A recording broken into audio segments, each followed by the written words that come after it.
আপনারা যেন কোনো অবস্থায় হামলার শিকার না হয়, এটার জন্য আমরা আইন শৃঙ্খলা বাহিনীকে অবশ্যই ইনস্ট্রাকশন দিয়ে দেবো যেন আপনারা আপনাদের কাজ ভালোভাবে করতে পারেন। আপনারা আপনাদের কাজ এতদিন খুব ভালোভাবে করে যাচ্ছেন, যেই জন্য কিন্তু দেশের আইন শৃঙ্খলা পরিস্থিতি এতটা উন্নতি হয়েছে।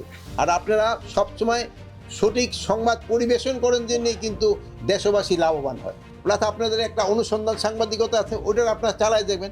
আমাদের এই যে দুর্নীতিটা কিন্তু আমরা অত কন্ট্রোলে আনতে পারিনি। আপনারা এটার উপরে সাংবাদিকতা করবেন, আপনারা অনুসন্ধানী সাংবাদিক করবেন।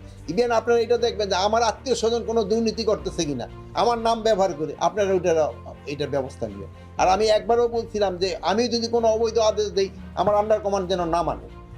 এখন আমি বলছি যে আমি যদি কোনো অবৈধ আদেশ দিই, আপনার আন্ডার কমান্ড যেন না মানে।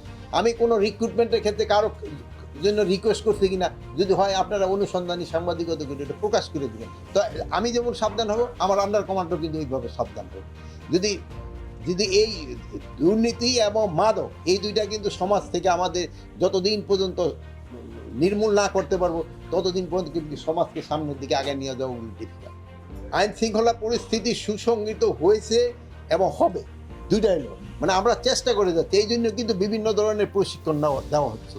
এবং নির্বাচনটা যেন সুষ্ঠুভাবে হয় এবং শান্তিপূর্ণভাবে হয় এবং এটা যেন ক্রেডিবল হয় এবং এটা যেন উৎসবমুখর হয়, এই জন্য